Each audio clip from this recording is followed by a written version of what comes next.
เรื่องราวของความฮักการจากลาและหยาดน้ำตาโทมผู้สางแห่การเดินทางอันยาวไกลของนายฮ้อยเลิศผู้ไทยที่ตอนทับควายสู่โคราชห้ามดงพญาไฟและการรอคอยอันยาวนานของสาวน้อยเผ่าผู้ไทยแห่งเมืองบังผู้นามว่าไม้ลองเรื่องราวสิเป็นนั้นเลยนั้นขอเชิญทุกท่านมารับชมพร้อมๆกัน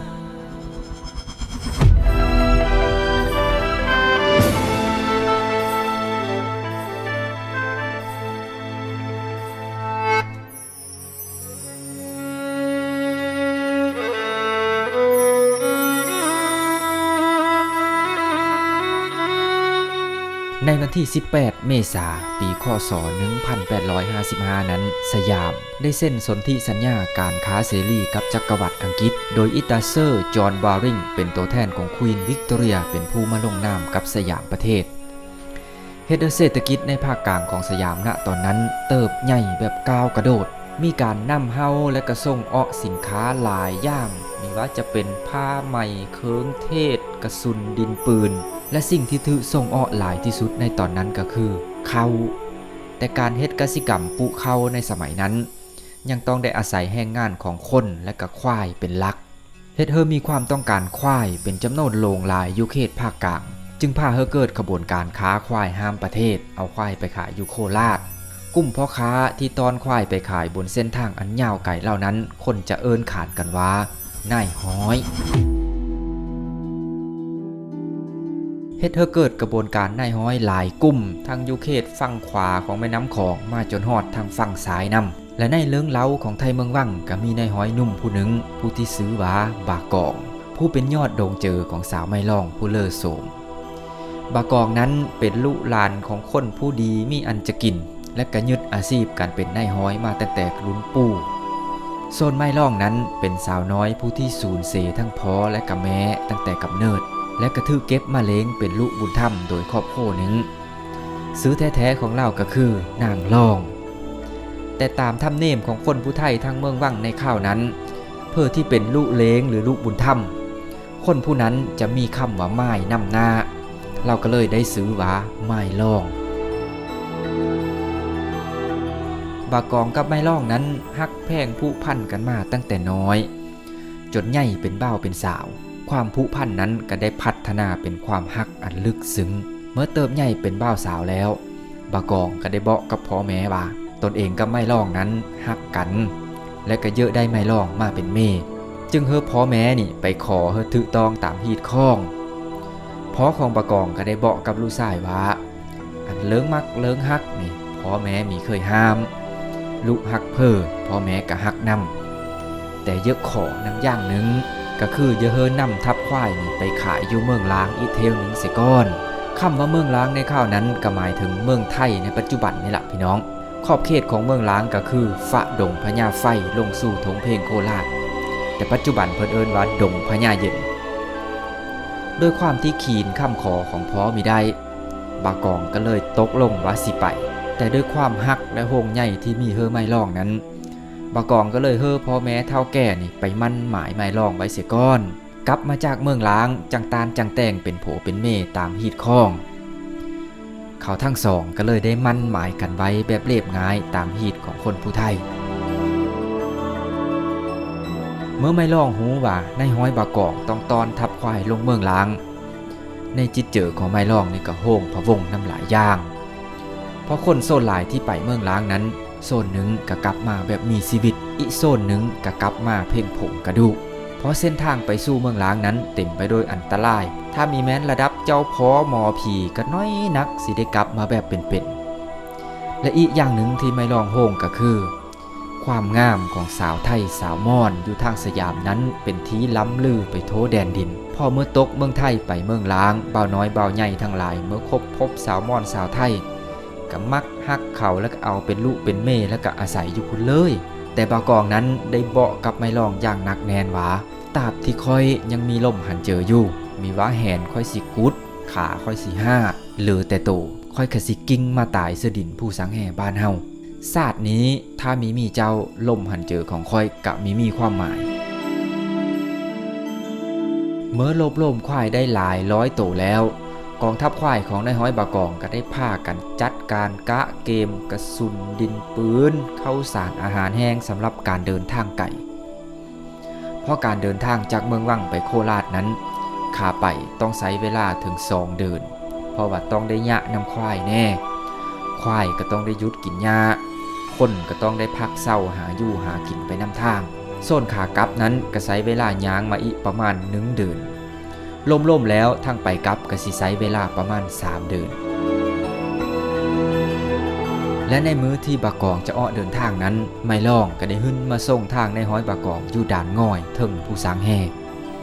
ไม่ล่องได้เฮ็ดห่อของฝากของตอนเฮอบากองห่อหนึ่งซึ่งในนั้นมีเกาะหญ้า3 เกาะจดหมาย1 ฉบับใบดอกฮัก2 ใบและกระโหพักโบที่เผาไฟ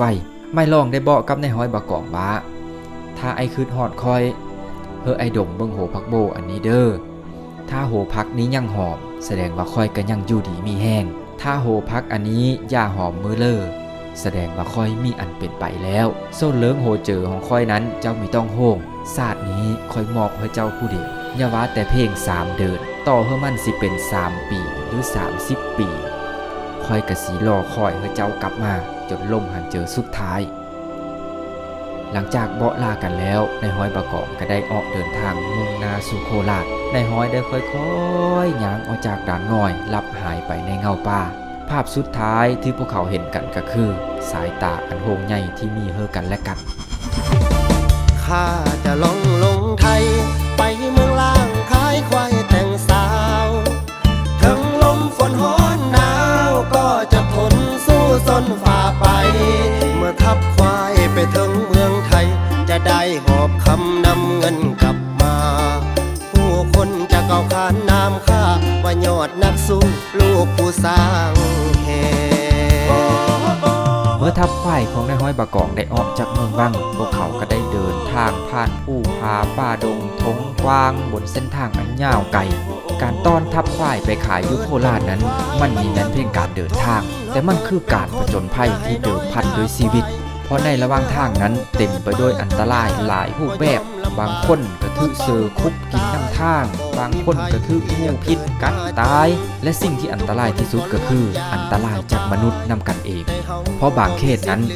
จะมีโจรชนเผ่าลึกลับที่จะมาลักนักปุ้นเอาควายนับ100 โตเพื่อไปบูชายันเพื่อผีตามประเพณีของเผ่ามีทั้งพวกโจรป้า5 สิ่งทรัพย์รวมไปถึงการหักหลังกันเองของคนในทัพควายเพื่อกอบโกยผลประโยชน์พอวันเวลาได้ผ่านไปทุกครั้งที่ไม่ล่องขึ้นฮอดนายห้อยบากองเราก็สิหึ้นมานั่งอยู่ด่านง่อยส่งสายตาเมื่อมองไปยังสุดขอบฟ้าแนมหาเงาของนายห้อยและแห้งเวลาผ่านไปหึงปะเลอความทรมานในจิตเจอไม่ล่องนั้นแห่งนักหนาขึ้นเท่านั้นพอเวลาผ่านไป3 เดือนตามที่นัดหมายกันไว้ก็ยังมีเห็นเงาของนายห้อยกลับมาเมืองวังเฮ็ดให้จิตเจอของไม่ล่องนั้นเริ่มกระวนกระวายและคิดไปหลายสิ่งหลายอย่างจนเวลาผ่านไปปีหนึ่งก็ยังมีเห็นเพิ่กลับมาเลยจากคนเวลาผ่านไปอีก5 ปี10 ปีก็มีวี่แววของเพิ่กลับมาเลยแม้แต่ผู้เดียวเฮ็ดให้ทุกวินาทีในชีวิตของไม่ล่องนั้นถือสะสมถมทับด้วยความเจ็บปวดแต่ถึงเวลาสิผ่านไปนับ10 ปีไม่ล่องก็ยังรอคอยนายห้อยบากองด้วยความซื่อสัตย์ต่อคำสัญญาทุกมื้อที่ไม่ล่องขึ้นมานั่งคอยทางนายห้อยอยู่ด่านง่อยนั้นเรารอคอยด้วยความทุกข์ทรมานและน้ำตายดน้ำตาของไม่ล่องที่หยาดลงสู่พื้นหินด่านบอนที่เรานั่งคอยนั้นถ้าโล่มกันแล้วแทบสิโทมผู้สางแห่ความรู้สึกและความทรมานที่ไม่ล่องต้องแบกรับนั้นมันลึกซึ้งและนักหนาเกินกว่าสิบรรยายออกมาได้แต่ไม่ล่องก็ยังแบกรับความทุกข์ระทมนั้นจนล่มหันเจอสุดท้ายนับตั้งแต่ทัพควายของนายห้อยบากองได้ออกจากเขตผู้สางแห่พวกเขาก็ได้สูญหายไปตามสายลมและมีเพื่อได้หูข่าวเป็นตายหายดีของพวกเขาอีเลยจนทุกมื้อนี้จุดที่ไม่ล่องมานั่งคอยทางนายห้อยบากองนั้นเอิ้นกันว่าด่านสาวให้อยู่ถึงผู้สางแห่และจดหมายที่ไม่ล่องเขียนเฮอนายห้อยบากองโดยการสลักลงในเบอร์ลานได้ถือเก็บได้อยู่เขตป่าเลิกของผู้สางแห่